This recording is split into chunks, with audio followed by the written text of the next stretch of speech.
Olá, sejam todos bem-vindos.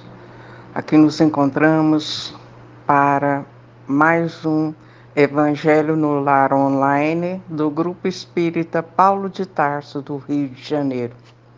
Eu sou Vânia e para o nosso estudo de hoje nós teremos a colaboração dos nossos companheiros Norma e Hernandes.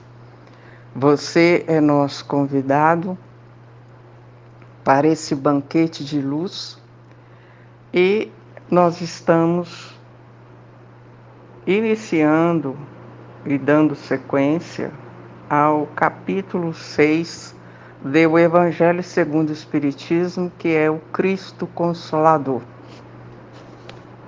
O Cristo Consolador é a boa nova, o Espiritismo, que Jesus disse que rogaria ao Pai que nos enviasse esse Consolador para nos esclarecer as coisas que ainda estavam ocultas e nos trazer a verdade.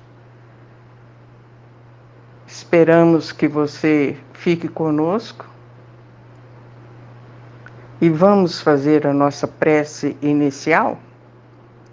Convido você para mentalizar Jesus, para que esse nosso banquete possa trazer ao nosso espírito mais alento, bom ânimo, fortalecer a nossa fé e a nossa esperança em dias melhores. Mestre Jesus, com os corações agradecidos por tudo que temos recebido, pelas oportunidades abençoadas de aprendizado e serviço no bem, aqui nos encontramos para mais um estudo do seu Evangelho à luz da doutrina espírita. Rogamos as bênçãos de paz para todos os lares, para aqueles que estão nos ouvindo, que todos, Senhor, possam sentir-se acolhidos e amparados por seus emissários. Que esses nossos benfeitores espirituais possam fortalecer a cada um, intuindo-lhes os melhores caminhos para uma vida mais organizada, mais equilibrada, a fim de que todos nós possamos aproveitar a presente existência no corpo físico para o nosso aprendizado, para o nosso progresso. E assim, Jesus, em seu nome, nós vamos iniciar o estudo de hoje. Que assim seja, graças a Deus.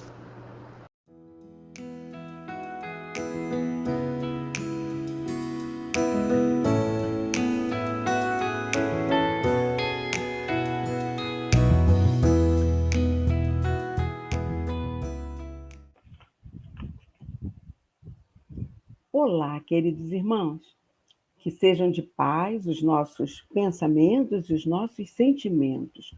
Vamos dar início à leitura do nosso Evangelho do Lar de hoje. Item 3. Se vós me amais, guardais meus mandamentos. E eu pedirei a meu Pai, e ele vos enviará um outro Consolador, a fim de que permaneça eternamente convosco o Espírito de verdade, que o mundo não pode receber, porque não o vê e não o conhece. Mas, quanto a vós, o conhecereis, porque permanecerá convosco e estará em vós. Mas o Consolador, que é o Santo Espírito, que meu Pai enviará em meu nome, vos ensinará todas as coisas e vos fará relembrar de tudo aquilo que eu vos tenho dito. São João, capítulo 14, versículos 15 a 17 e 26.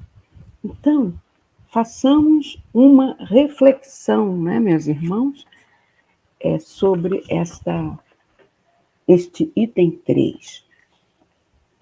A promessa de Jesus, narrada por João, ela revela nesse trecho aí a progressividade da revelação divina.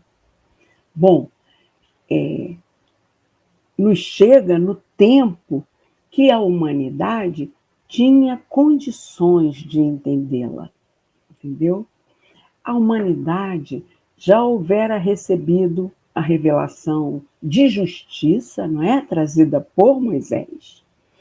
O Evangelho do Mestre, que foi a revelação insuperável de amor que chegou até nós. E quando a humanidade apresentava condições de entendimento para a revelação do Espiritismo, que trouxe a sublime tarefa da verdade, o Consolador prometido por Jesus, então, nos foi revelado. Isto ocorreu na época oportuna. Vamos entender por quê? Bom, a humanidade, ela fora preparada ao longo do tempo, entre os séculos XIV e XVI, momento de transição da Idade Média para a Idade Moderna, período renascentista, em que o modelo do pensamento, artes, escultura, escrita, foi gradualmente se alterando a partir das referências greco-romanas. Dentre suas principais características, e em oposição ao pensamento medieval, o Renascimento valoriza a racionalidade. Então, o racionalismo tinha a razão como única forma que o ser humano tem de alcançar o verdadeiro conhecimento completo. E ele também trazia o antropocentrismo, colocando o indivíduo acima dos dogmas católicos. Agora, por que a Igreja Católica passou a ser questionada, então, a partir do século XVI? A Igreja medieval, ela foi uma das mais importantes instituições, acumulando grande poder espiritual, político e econômico, além de exercer grande papel na moral, na educação, na saúde e na assistência social, sendo a única autorizada a interpretar a Bíblia. Mas depois ela passou a exorbitar com a atuação do Tribunal do Santo Ofício, ou Tribunal da Santa Inquisição, que julgava e punia as pessoas que ela considerasse herege, né? Hereges. Causou, então, grande número de mortos, e também esses mortos aumentaram com as cruzadas, né? Que avançavam sobre o Oriente, conquistando grande riqueza. E essa riqueza que a Igreja adquiriu também veio através da cobrança de indulgências. Então, tudo levou ao questionamento.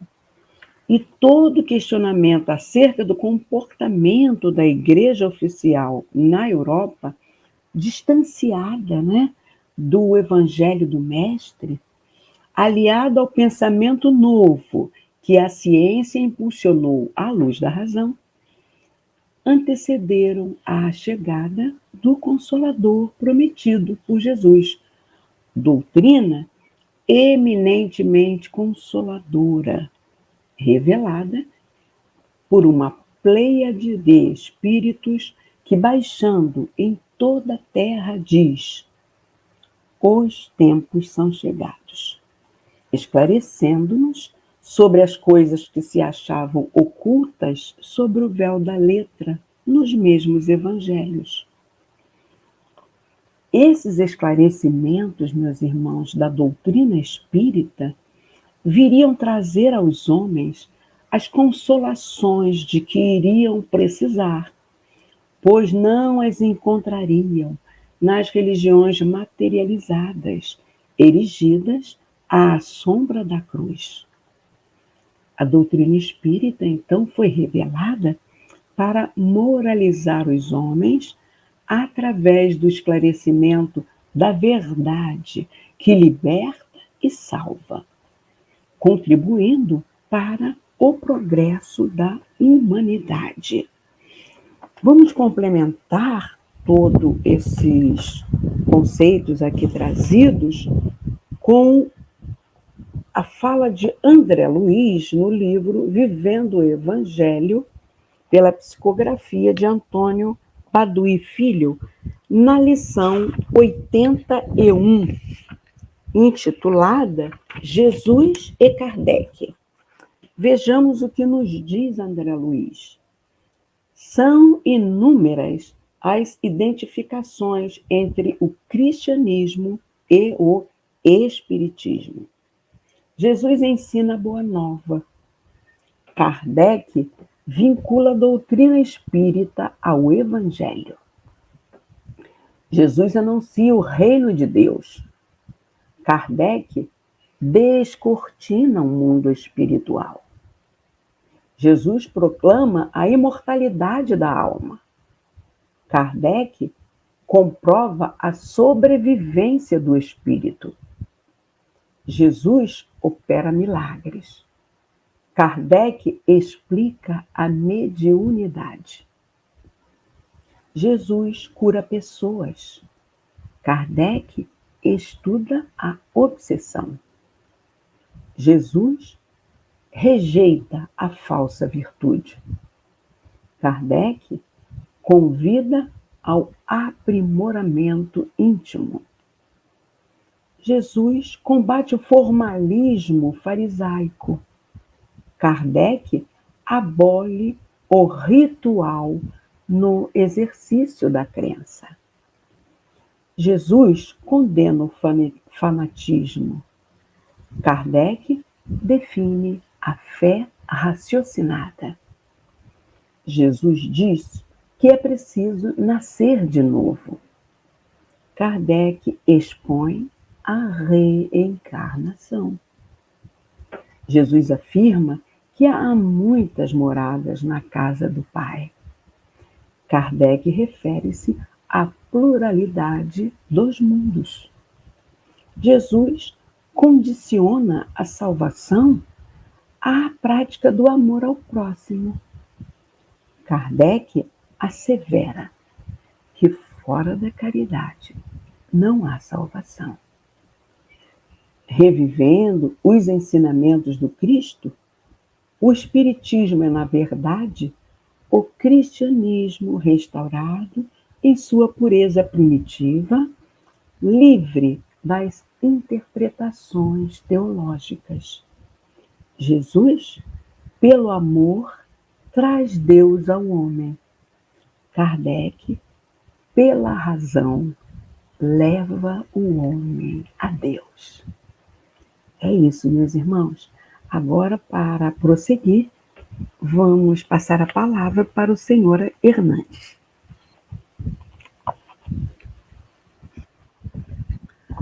A minha saudação a todos. E o prazer estar aqui uma vez mais para estudar o Evangelho com vocês. Não é aula. Então, o que nos cabe ver aqui é o Consolador prometido, que ele é atrelado ao Evangelho, quando foi dito lá a Jesus: enviarei o Consolador prometido. De modo que o Consolador faz parte do Evangelho também. Eu pediria aqui a nossa leitora oficial, Ana Norma, com a sua habilidade boa leitora, para nos trazer o Consolador Prometido no capítulo 6, item 4 do Evangelho segundo o Espiritismo, que já faz parte do Consolador Prometido, que já foi estudado em outro momento. Hoje, item 4, aplicação disso. Ana Norma, por favor.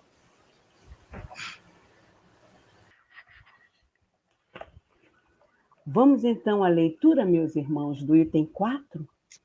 Jesus promete um outro Consolador, o Espírito de verdade, que o mundo não conhece ainda, porque não está maduro para o compreender, que o Pai enviará para ensinar todas as coisas e para fazer recordar aquilo que o Cristo disse. Se, pois, o Espírito de verdade deve vir mais tarde ensinar todas as coisas, é que o Cristo não disse tudo. Se ele vem fazer recordar aquilo que o Cristo disse, é porque isso foi esquecido ou mal compreendido. O Espiritismo vem, no tempo marcado, cumprir a promessa do Cristo. O Espírito de verdade preside a sua instituição. Chama os homens à observância da lei e ensina todas as coisas, em fazendo compreender o que o Cristo não disse, senão por parábolas. O Cristo disse que ouçam os que têm ouvido para ouvir. O Espiritismo vem abrir os olhos e os ouvidos porque fala sem figuras e sem alegorias. Ele ergue o véu deixado propositadamente sobre certos mistérios.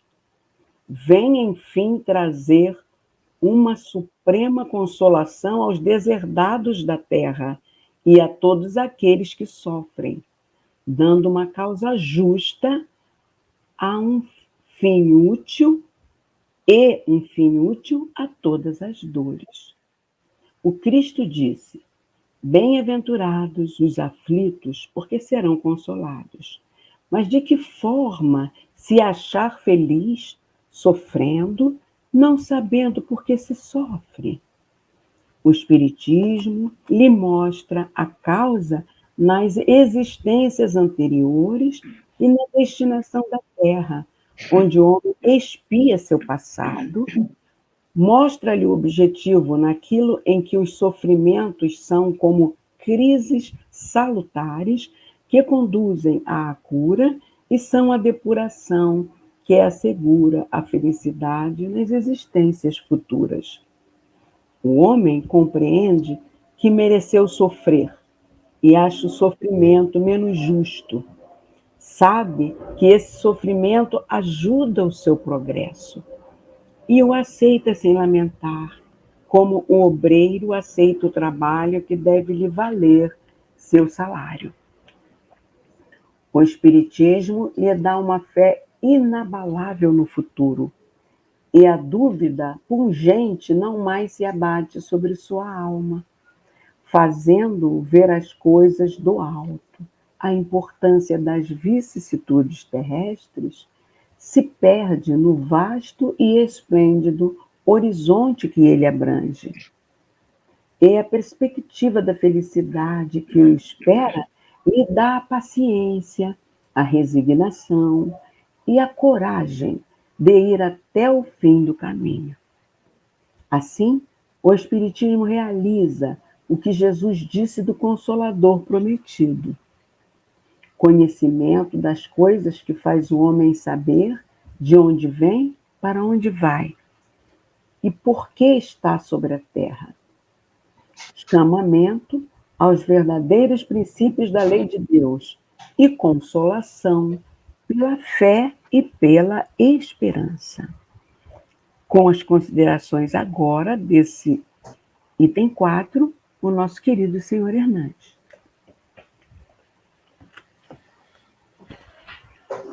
Acabamos de ouvir uma lição um pouco longa, porque ela cobre praticamente 2 páginas. Síntese disso.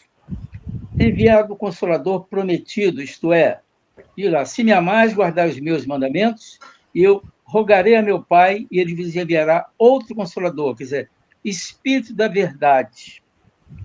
Era uma revelação nova que estava a caminho, essa proposta. Então, o mandamento base, no caso, é o amor incondicional, prático, auto-aplicado, fazer ao próximo aquilo que queremos que façam a nós. Então, é o amor incondicional que vai ser agora discutido. O Consolador prometido entregue a Jesus. Então, nós temos 3 revelações na humanidade. A primeira revelação veio com Moisés, lá no Velho Testamento. O homem não está sozinho, não. Deus, atento a nós, a seus filhos, cuidou de nós, através de Moisés, com a primeira revelação. A segunda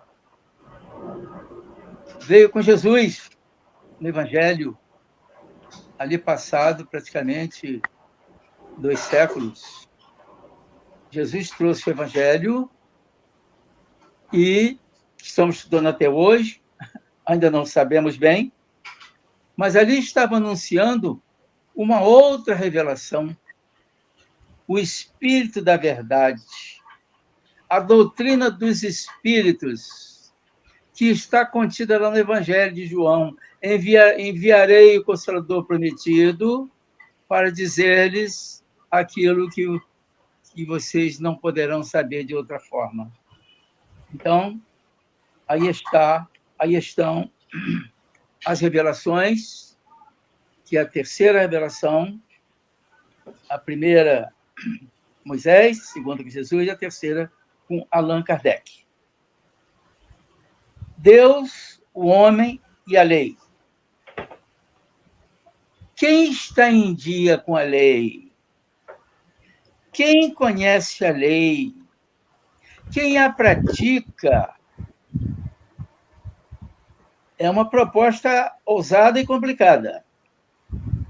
E veríamos, o homem e Deus.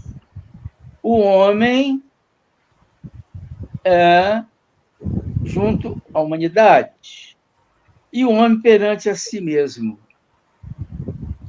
Cada um de nós, numa individualidade, torna-se responsável por si para aprender e apreender todo o conhecimento possível, notadamente aqui focalizando o Evangelho, a doutrina dos Espíritos.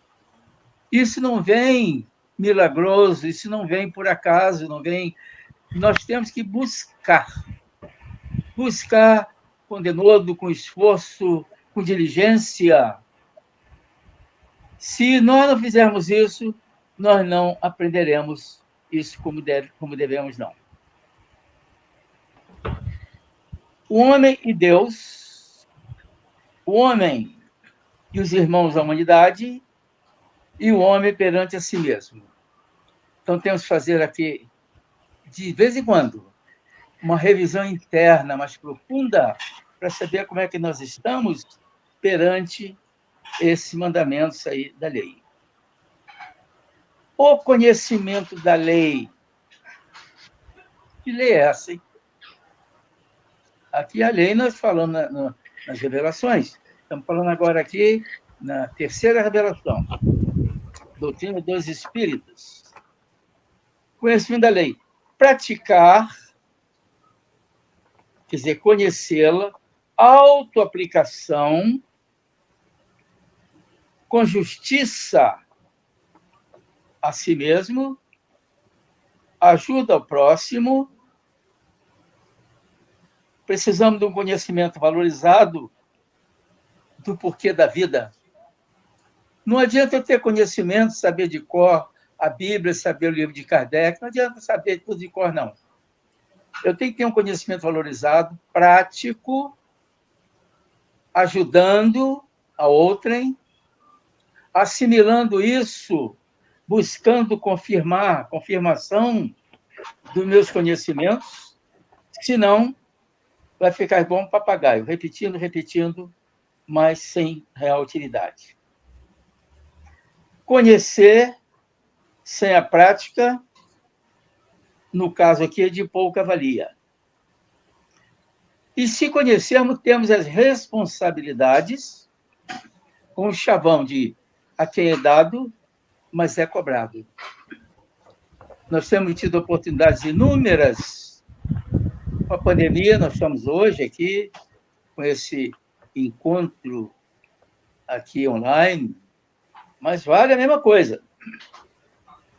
Vamos dar uma passadinha pelo dor e sofrimento. Curas em vidas anteriores. Dor e sofrimento. Como é que obtivemos isso? Por quê? Alguém quer ficar doente? Alguém busca isso? Não busca, já buscamos. O passado culposo e delituoso de todos nós na Terra. Nós vivemos num planeta apropriado para o acerto de nossos débitos espirituais, morais. Temos várias escolas para isso, para nos educar. As religiões como um todo, já foi falado isso aqui, o Evangelho, a doutrina espírita, outras doutrinas também, porque o Evangelho, para nós, seguidores de Jesus, mas nem todos seguem Jesus. A gente segue outras lideranças espirituais e tem a mesma validade. Não vamos achar aqui que nós estamos certíssimos com o Evangelho. Não, é a nossa opção. Aqui no Brasil, no Ocidente, o Evangelho é forte. No Oriente, nem tanto. Agora, com esse estudo, temos que praticá-lo. Temos que ajudar para ver o plantio com a colheita. O plantio é o investimento feito em nós, a busca. Agora, procuremos ajudar na medida das possibilidades. E a colheita, vem logo? Não. Essa colheita espiritual a nós aqui não é de nossa... Não temos que estar preocupados com isso. Façamos a nossa parte, busquemos cumprir a lei, porque Deus está atento a nossos esforços. Jesus está nos olhando. Mãe Maria, os guias espirituais estão sempre conosco, observando-nos, ajudando-nos. Vamos ver as fixações das lições educativas. O que nós estudamos, lemos, como é que isso fica para nós? Eu vou decorar lições? Não. Ao estudá-las, ao aprender e apreender, nós temos no campo mental o inconsciente passado e o inconsciente presente. Nós temos 3 inconscientes: passado, presente e puro. Inconsciente passado, todo o nosso acervo espiritual de consciência aprendidos no mundo, em nossa vida inteira. Inconsciente passado. O inconsciente puro é o centro da consciência, lá só Deus. A pureza do ser. Lá é a morada de Deus. Agora, nós temos o nosso dia a dia, aí o inconsciente, o consciente junto, o consciente presente. A diferença entre consciente e inconsciente é que o consciente, como o nome diz, nós sabemos o que estamos fazendo, guardamos, programamos. Agora, o inconsciente, não, ele é automático. Agora, quanto mais acertada for a nossa vida, o nosso inconsciente vai sendo também devidamente preparado, organizado, para que sejamos pessoas melhores. Vamos dar uma passadinha pela vida, seu porquê, sua valorização, causa das aflições. A vida e seu porquê. O que é a vida? Quer pensar eu definir isso? A vida é uma energia que automove corpos orgânicos. Então, as plantas têm vida? Tem. Os animais têm vida? Sim. Certamente o homem. São corpos orgânicos. Carbono atua forte aí. O reino mineral não tem a vida nesse sentido. A terra, a pedra, o ferro, esse não tem a vida no sentido que nós estamos aqui considerando. Valorização da vida. Precisamos valorizar isso, é uma conquista. Viver é fácil, é difícil? Não sei. Cada um se avalia. Nós temos um compromisso com a vida. E tem compromisso conosco e com o próximo. Nós somos responsáveis pelos nossos amigos, nossos familiares. A vida é cheia de comprometimentos e compromissos. Se nós acharmos que estamos soltos aí, não estamos, não. Se assim for, aí vem as nossas aflições, os débitos crescem. E se nós não estivermos interessados em ajudar os outros, também não estarão interessados em nós. Fica complicado. Então tem que haver uma busca sincera. O conhecimento valorizado é um remédio. Busca a cura. Mas o conhecimento tem que ser utilizado para nós, em nós e para todos aqueles com quem convivemos. A nossa vida será marcada, assinalada pelo bem que nós fizermos. Vamos dar um pulinho aqui. O homem autoesclarecido, vínculos com Deus, vínculo externo e interno. O homem autoesclarecido. Não é só esclarecido, não. Quando eu falo auto, significa eu tenho que estar preocupado com meus conhecimentos, com a minha vivência, com a minha vida, com as minhas amizades. Eu tenho que estar preocupado com isso. Isso vai fazer parte dos meus vínculos. Ninguém isolado. Eu tenho vínculo com meus irmãos. Eu tenho vínculo com Deus. Esse vínculo não se desfaz. É na relação pai e filho. Eu não tenho que pedir a Deus para ser meu pai. Isso é automático. Ele é meu criador. Ele é que me fez. Então, os vínculos externo e interno. Vínculo externo é aquilo que eu digo. Meu Deus, está agora. O interno está lá, moldado no ventrículo esquerdo do coração. É lá que ele mora. A parte divina do homem. Também alguma coisa no inconsciente puro, lá é o saber, conhecimento. Mas no coração é o sentimento mais puro, é o amor incondicional. Esse é que me liga, que me identifica como filho de Deus. É um privilégio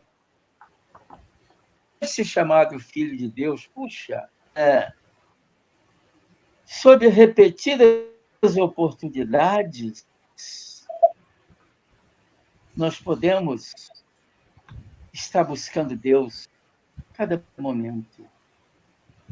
Então, no Evangelho, segundo o Espiritismo, nós temos lições a que aprendamos a conviver conosco e conviver com o próximo.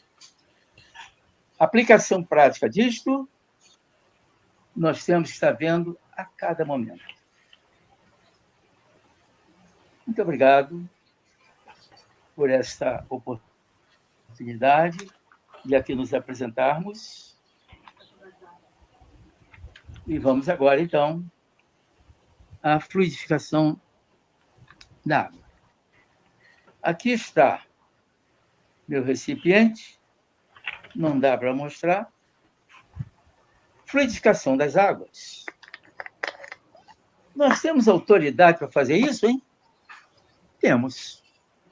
Que na condição de filho e herdeiro de Deus, na mediunidade, ou não na mediunidade, ou não, com o coração puro, com a mente limpa, eu evocando Deus com sinceridade, sentindo esse Deus, Deus não é um nome, é um nome acima de todo o nome. Eu digo, eu sou filho de Deus. Agora, Deus escreve com 4 letras, D-E-U-S. Se eu falar Deus pequenininho, é um Deus, é dele. Agora fala Deus. Aí é amplo. Aí realmente eu sou filho de Deus. Esse Deus amplo. Vamos agora à fluidificação da água.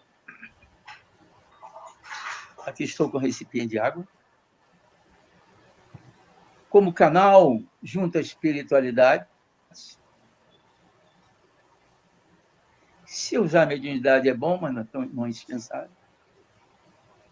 Estou me pondo à disposição da espiritualidade maior para tirar aqui do fluido cósmico universal e dos fluidos divinos, esses não estão tão soltos por aqui, pedindo, me apresentando a espiritualidade para que possamos colocar nesta água a energia curadora, a energia limpa, espiritualizante, e que esta água, ao ser passada ao nosso organismo, ela venha como um remédio,